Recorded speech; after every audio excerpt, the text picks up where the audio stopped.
Well, another mail from Gundamit. And I know exactly what's inside. And I smell a lot of bonanza. If you get that reference, congrats. You just waste your money on a Switch 2.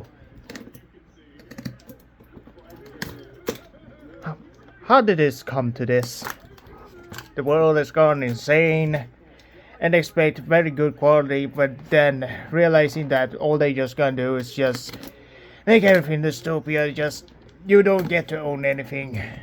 You don't even get a physical copy, which is why this is way better than a Switch 2. Because at least you get to own this MONKE. That's right, ladies and gentlemen. This is not Donkey Kong. It's far greater than that. It is a Kong, but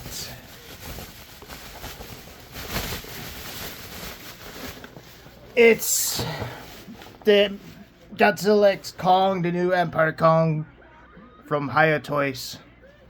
And I'm just gonna lower the volume on the video because, dear God, I need to speak. But yeah, I'm very anticipated of this figure. I was going to get the Godzilla Evolved. However, if you notice something, they just announced a new kind of heat ray version of that Godzilla Evolved. That's going to be, well, no different than the first one. And it's going to be bigger and actually have an atomic breath part.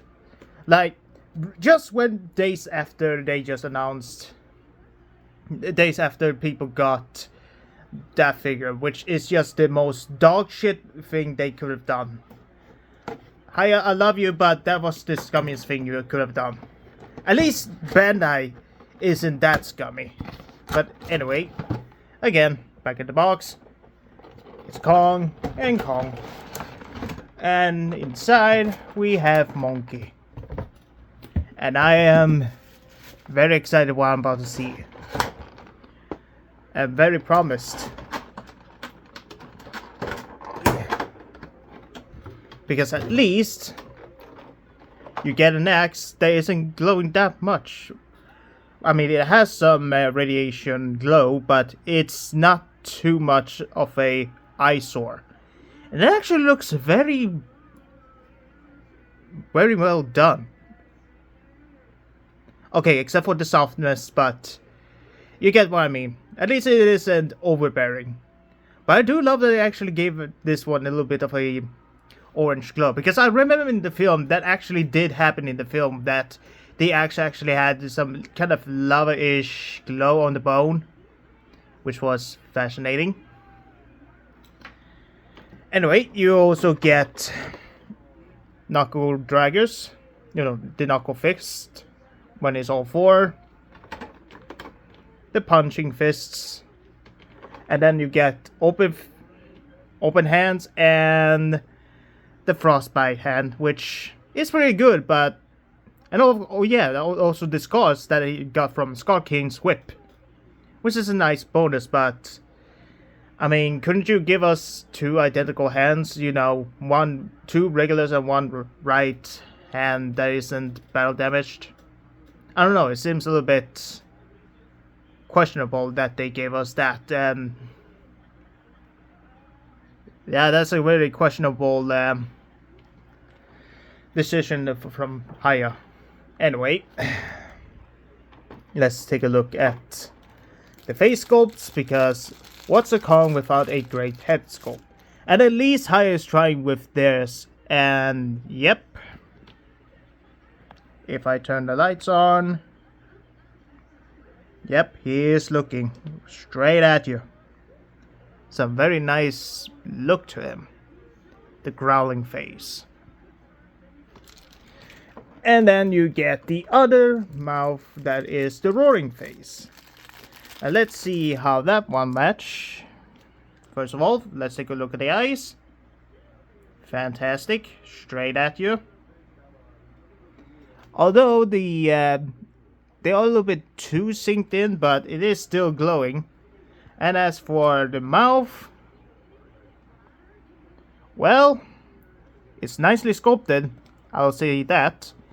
And they actually gave us the metal teeth that he had in the film, because if you remember, he had a battle damage, pretty much a damaged tooth in the opening, and then he had to go up in the surface just to get it replaced with a metal one. I mean, it could have been a little bit better, but hey, at least it's something. At least it's not the SH MonsterArts, which just released one without any metal tooth. And then we have the main figure itself.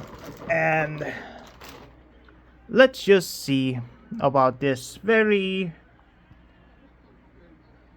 neutral faced Kong. Yep, all eyes are good. And as for the figure itself, yeah, that's actually, wow, this is a very step up from the first Hiya Toys Kong. That's for sure. Wow. You get the butterfly joint and you get the elbows. Ooh, that's a bend. That is a bend. Look at that. Now that is a Kong.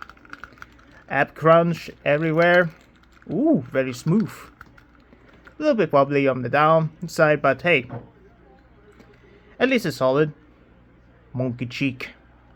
And of course the scar that he had.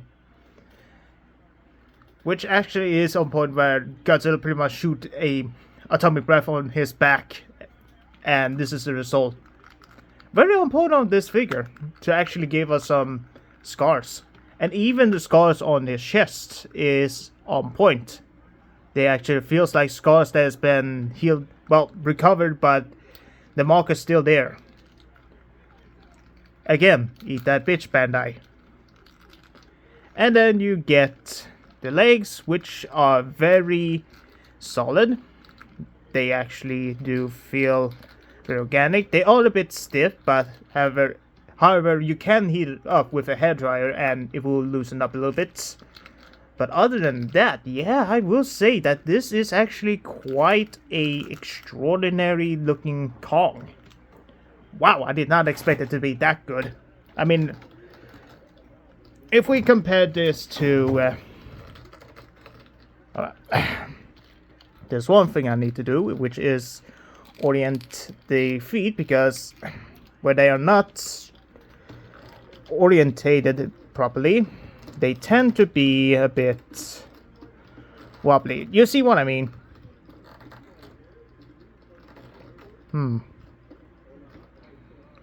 Okay, hold on. Okay, now he's standing up, but yeah, it was kind of a little bit tricky considering...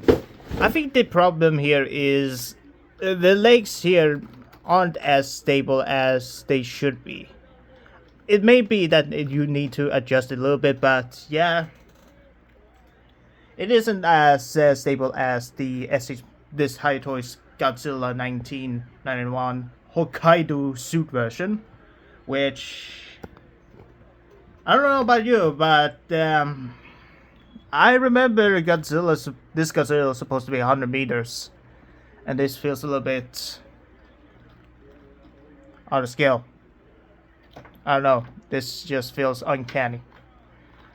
I mean, if we compare this to the later suit, yeah, that actually works a little bit better, but no shade on the 1991, which that figure is still great and it's more solid than that one, but scale-wise, this works better with this one than this Godzilla with this Kong, if you know what I mean. This feels like this Godzilla is less like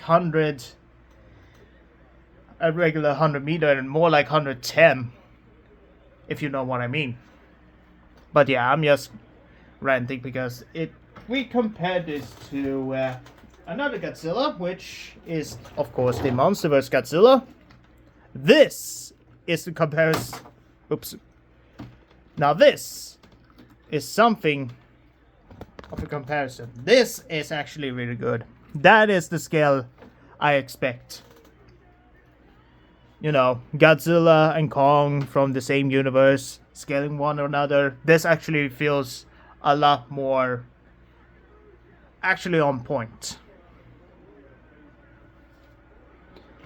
So I don't know what the hell they thought about the Hiya Toys Godzilla 1991. Okay, so here is another comparison I'm gonna measure, which is the MonsterArts Kong, the event exclusive one, and you can pretty much see the differences. This one feels a lot bigger, like he has pretty much grown. And well, technically speaking, this actually feels, well, this one is quite shorter than this one, no pun intended, and that this one actually has a little bit more detail compared to this one that is based on the skeleton of the Kong that's been now filled with flesh. But yeah, the added detail also is on point.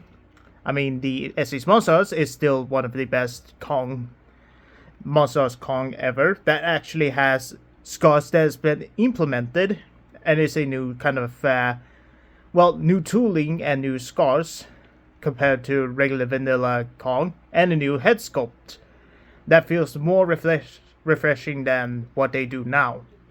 But with this Kong, this just feels like the one from Godzilla and Kong: The New Empire. It feels fresh, and it actually is pretty much that Kong that we know and love from that film.